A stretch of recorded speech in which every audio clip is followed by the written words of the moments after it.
रोपड़ jail, Mukhtar Ansari को संरक्षण। अंजना जी, 2 बार BJP की सरकार बनी, राजनाथ जी मुख्यमंत्री रहे, कल्याण सिंह जी मुख्यमंत्री रहे, फिर बसपा से साझी की सरकार रही। कांग्रेस की सरकार 80 के बाद वहां से नहीं रही है, 90 के बाद नहीं रही है। ये अगर ये प्रश्न बहुत तो हाई रोपड़ मॉडल। जेल पंजाब पर है सर। नहीं नहीं नहीं, सवाल मैं, अरे भाई मेरा तो एक जवाब नहीं दिया कि डीएसपी का मर्डर हुआ। डीएसपी का मर्डर हुआ, क्या किया? कुलदीप सिंगर का जो जवाब दिया, गलत जवाब दिया, पूरा परिवार मार दिया। पहले तो एक कितने दिनों के बाद पूरा परिवार मार दिया। हाथरस में मानने वाले नहीं थे, एक ही ये तो बलात्कार हुआ ही नहीं है।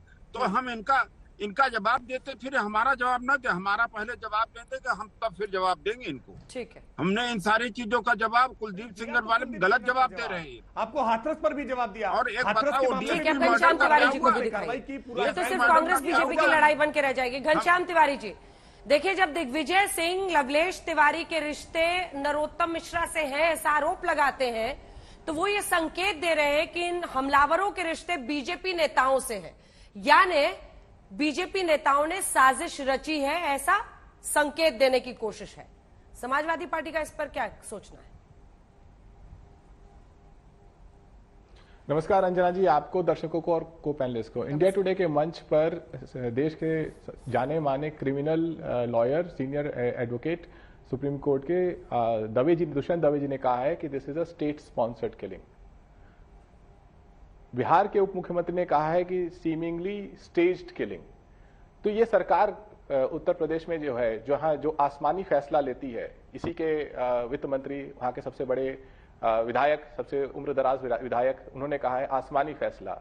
इस देश में 2 लोग आसमानी फैसला ले रहे हैं, एक जिन्होंने आपसे कहा कि गाड़ी पलट भी सकती है, आप सब लोग ने ताली बजाई, और एक जिनके ऊपर सत्यपाल मलिक ने कहा कि सीआरपीएफ को जहाज नहीं दिए गए, सीआरपीएफ मांगती रही, इस लापरवाही से हमारे 40 जवान शहीद हुए, जिसे भारतीय जनता पार्टी चुप है।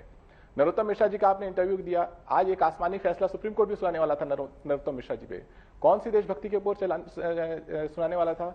अभी जो राकेश त्रिपाठी जी संतों की पार्टी की व्याख्या कर रहे थे, मैं आपसे जानना चाहता हूं अंजना जी, और इनसे पूछ लीजिए, इस देश में एक ही पार्टी है, सो कॉल्ड संतों की पार्टी, जिसके 400 से 500 ऐसे सिटिंग विधायक और एमपी हैं जिनके ऊपर क्रिमिनल चार्जेस हैं।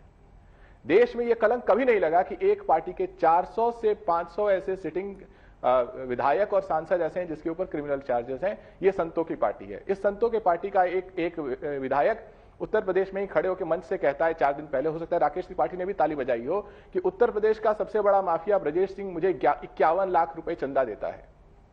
तो मुझे लगता है कि संतों की पार्टी की व्याख्यान आप आदित्यनाथ जी के 2014 के हलफनामे में देख लीजिए कि किस तरह के मुकदमे हैं, और 2022 के हलफनामे में देख लीजिए।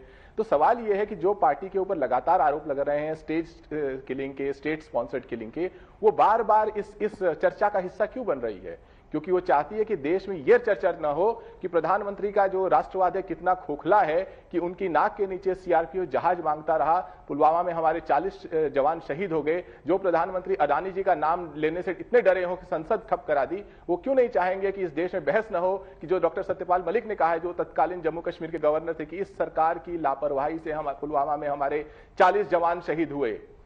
इस घिनौने सच को छुपाने के लिए भारतीय जनता पार्टी किसी भी हद तक जा सकती है, चाहे उसमें नरोत्तम मिश्रा का हाथ हो, चाहे सरकार में किसी और का हाथ हो, चाहे उन कैबिनेट में मंत्रियों का साथ हो जिनकी तस्वीरें आ रही हो, चाहे वो सच हो जो ये अखबार आज का बताता है कि ये व्यक्ति बजरंग दल का जिला सुरक्षा प्रमुख था, बांदा का, अनेक सालों तक बजरंग दल से जुड़ा रहा। ये तो तथ्य हैं। अब सरकार को बताना चाहिए कि कौन सा आरोप सच है, और अगर ये आरोप गलत हैं तो आसमानी फैसला किसने लिया वो बता दें वित्त मंत्री जी उत्तर प्रदेश के, और उसके हिसाब से अगर आरोप गलत हैं तो दुष्यंत दवे के ऊपर मुकदमा करें कि उन्होंने कहा ये स्टेट स्पॉन्सर्ड किलिंग है, या फिर तेजस्वी यादव जी के ऊपर मुकदमा करें जिन्होंने कहा कि सीमिंगली स्टेज किलिंग है, या फिर सच बताएं कि इस तालिबानी मॉडल को देश में लगा करके देश के लोकतंत्र में क्या हासिल करना चाहते हैं, और 400 से 500 विधायक और सांसद ऐसे जिनके ऊपर क्रिमिनल चार्जेस हो, उनको बना करके क्या हासिल करना चाहते हैं। अब दोहराव कर रहे हैं घनश्याम तिवारी, आप बातों का दोहराव कर रहे हैं। देखिए, घनश्याम तिवारी जी ने किसी एक वकील के नाम के आधार पर यह कहा कि सर्टिफिकेट उन्होंने दे दिया कि ये स्टेट स्पॉन्सर्ड किलिंग है। अरे भाई, वकील साहब ने कहा है, जज साहब ने नहीं कहा है, फैसला नहीं सुनाया है, इसलिए वकील साहब की दलील पर इतना तालियां मत बजाइए। और इस तरह की बातों पर अगर मुकदमा लिखाने लगे ना, तो घनश्याम तिवारी जी हर रोज 10-20 मुकदमे आप पर हमें रोज लिखाने पड़ेंगे, क्योंकि दिन भर आप इस प्रकार के ऊल जुलूल आरोप सरकार पर लगाते हैं। लेकिन आप लगाते रहिए, आप विपक्ष है, प्रतिपक्ष है, आरोप लगाना आपका काम है, जनता आज तय करती है। आप कह रहे हैं 400 विधायक हमारे दागी हैं, आपकी पीड़ा यह है कि 400 विधायक आपकी इस पार्टी की स्थापना काल के बाद से सारे प्रयासों के बाद भी पिताजी और बेटे सबने मिलकर के पार्टी चलाने का प्रयास किया, चाचा भतीजे सब मिलकर के प्रयास करते, फिर भी 400 विधायक आपके हो नहीं पाए, इसलिए आपकी पीड़ा है।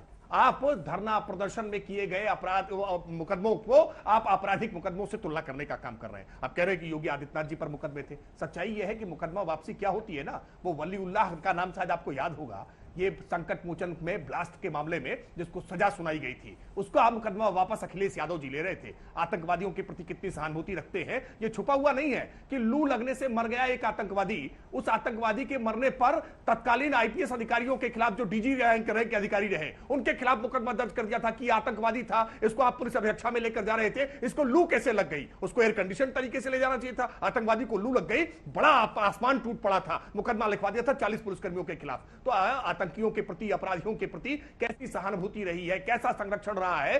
600 सांप्रदायिक दंगे उत्तर प्रदेश में आपके राज में हुए थे, भूल गए हैं क्या? उत्तर प्रदेश का कोई जिला बचा नहीं था, बाराबंकी हो, आजमगढ़ हो, मऊ हो, गाजीपुर हो, चौंदौली हो, जौनपुर हो, बनारस हो, मुजफ्फरनगर हो, उत्तर प्रदेश के हर जिले में कर्फ्यू लगते थे, इंटरनेट बैन किया जाता था और बच्चों को दूध तक नहीं मिलता था। लेकिन उत्तर प्रदेश में 2017 के बाद से कैसा परिवर्तन हो गया? उत्तर प्रदेश की जनता ने कर्फ्यू भूल गए कि कर्फ्यू में क्या क्या रिस्ट्रिक्शंस होते हैं, कर्फ्यू में कैसा जीवन जीना पड़ता है। ये उत्तर प्रदेश के लोगों की स्मृति से अब विलोपित होता जा रहा है। ये उत्तर प्रदेश में बदलाव है, इसलिए 32 लाख करोड़ से ज्यादा के एमओयू सिग्नेचर होते हैं, इसलिए निवेश करने के लिए लोग चले जाते हैं। लेकिन घनश्याम तिवारी से जैसे ही कानून व्यवस्था पर सवाल पूछेंगे, घनश्याम तिवारी अडानी बताने लगेंगे, घनश्याम तिवारी पुलवामा बताने लगेंगे, क्योंकि जानते हैं ना कि अतीत का अतीत खंगाला जाएगा तो याद आ जाएगा कि 2004 में उस फूलपुर से सांसद बनाया था, जिस फूलपुर से देश में पहला चुनाव हुआ था, पंडित जवाहरलाल नेहरू जीत कर आए थे। उस फूलपुर से जनेश्वर मिश्रा चुनाव जीत करके आए थे, उस फूलपुर से विश्वनाथ प्रताप सिंह चुनाव जीत करके आए थे, उस फूलपुर से अतीक अहमद को जिताने का काम समाजवादी पार्टी ने साइकिल के सिंबल पर किया था। घनश्याम जी देखिए, 143, 188, 283, 341, 302, 147, 153A, ये सब मुकदमे फूलपुर के एक और सांसद के ऊपर थे। 2014 में केशव प्रसाद मौर्य, ये उनके ही हलफनामे के मुकदमे हैं, संतों की पार्टी। और ये नहीं बताया कि उस संतों की पार्टी ने 2018 में जब अतीक अहमद जेल से चुनाव लड़ा तो टाइम्स ऑफ इंडिया ने क्यों लिखा कि अतीक अहमद भारतीय जनता पार्टी के हनुमान होंगे। तो देखिए किसको शैतान बनाना, जो इस चीज की शेखी बगाड़ रहा हो आपके मंच पर कि 400 से अधिक ऐसे सांसद और विधायक हैं जिनके ऊपर आपराधिक मुकदमे हैं। फूल बरसाने का मुकदमा तो नहीं है साध्वी प्रज्ञा के ऊपर, अभी आतंकवादियों की बात कर रहे थे, जो गोडसे की भक्त हो, शहीद करकरे को देशद्रोही मानती हो, उसके ऊपर फूल बरसाने का मुकदमा नहीं है। तो मुझे लगता है कि भारतीय जनता पार्टी के दोगले चरित्र का सबसे बड़ा पैमाना यह है कि पुलवामा पर जब प्रधानमंत्री के ऊपर इतने आरोप लगे तो इतनी लंबी बहस के बाद भी राकेश त्रिपाठी के पास प्रधानमंत्री के बारे में कहने को कुछ शब्द नहीं है। ऐसा गवर्नर जो इनकी सरकार ने बनाया, जो 4 राज्यों का गवर्नर रहा, 40 जवान शहीद हुए, मीडिया पिछले 10 दिनों से बहस नहीं कर रही है। मैं तो एक बहस में भी नहीं गया जहां पर प्रधानमंत्री से सवाल पूछे जा रहे हो कि कम से कम आपको जवाब देना चाहिए। जितने केंद्रीय मंत्री अतीक अहमद पर बोलने आए हैं उनमें से 2-4 केंद्रीय मंत्री ये भी बता देते कि जो सत्यपाल मलिक कह रहे हैं वो झूठ है, 40 जवानों की शहादत में इस सरकार की कोई लापरवाही नहीं हुई। लेकिन सरकार की लापरवाही हुई। जो सरकार जो भारतीय जनता पार्टी 400 दागी विधायक और सांसद रखती हो, जो 10,000 करोड़ से ज्यादा अपने चुनाव प्रचार में खर्च करती हो, जो अपने छुटभैया नेताओं को भी जहाज दे सकती हो, सीआरपीएफ को उसने जहाज नहीं दिया। आज ही पश्चिम बंगाल के 2 शहीद परिवारों ने ये पूछा है, शहीदों के परिवारों ने पूछा है कि सरकार को जवाब देना होगा। तो अगर राकेश त्रिपाठी की आंखों में जरा भी शर्म है, जरा सी भी देशभक्ति बची है और पूरी तरह खोखली नहीं हुई है, तो उनको उन शहीद परिवारों को जवाब देना होगा। छोटा सा जवाब मुझे जैन साहब और शांतनु जी के पास जाना है। बात करके आप भटका नहीं सकते। राकेश, पुलवामा की घटना आतंकी घटना थी और यह सच है कि भारतीय जनता पार्टी की सरकार बनने के बाद आतंकी घटनाओं पर विराम लगा है। सीमावर्ती क्षेत्रों को छोड़ दिया जाए तो आज पूरे देश के रिहायशी इलाकों में कहीं आतंकी घटना नहीं हो रही है। वरना हमें याद है कि कैसे उत्तर प्रदेश में, मध्य प्रदेश में, राजस्थान में कहां बम के धमाके हुआ करते थे। लेकिन घनश्याम तिवारी को आज अब सवाल है कि इस पूरे मामले में शाइस्ता अभी भी घूम रही है, गुड्डू मुस्लिम अभी तक हाथ नहीं लगा, और एक से एक थ्योरीज फ्लोट हो रही है कि उन दोनों ने एक साथ मिलकर ये मर्डर कराया है, फिर बीजेपी के नेताओं के रिश्ते हैं तो उन्होंने कराया है साजिश। अब ये पुलिस पर है। इतने दिन तक तो जुडिशियल कस्टडी में छोड़ दिया था तीनों को, अब पुलिस ने उनको अपनी कस्टडी में पूछताछ कर रही है, और दूसरी तरफ शाइस्ता, गुड्डू मुस्लिम और अन्य 1-2 शूटर्स फरार है। आपका कहना ठीक है। एक बहुत ही दक्ष एसआईटी का गठन किया गया है, उत्कृष्ट स्तर के अधिकारी उसमें हैं, लगे हुए हैं। इसमें दूध का दूध पानी का पानी होगा। जो भी फरार अभियुक्त हैं, एक असद कालिया था, फरार था, वो गिरफ्तार हुआ है, पहले से फरार चल रहा था। जो भी अभियुक्त हैं, इसमें कोई बचेगा नहीं। जिस तरीके से पुलिस एक कार्य योजना बनाकर चल रही है उत्तर प्रदेश की, इसमें जो भी अपराधी लिप्त हैं, चाहे गुड्डू मुस्लिम हो, चाहे शाइस्ता परवीन हो, चाहे साबिर हो, अरमान हो, जो जितने हैं, जिन जिन पे रिवार्ड्स हैं और जिन जिन के नाम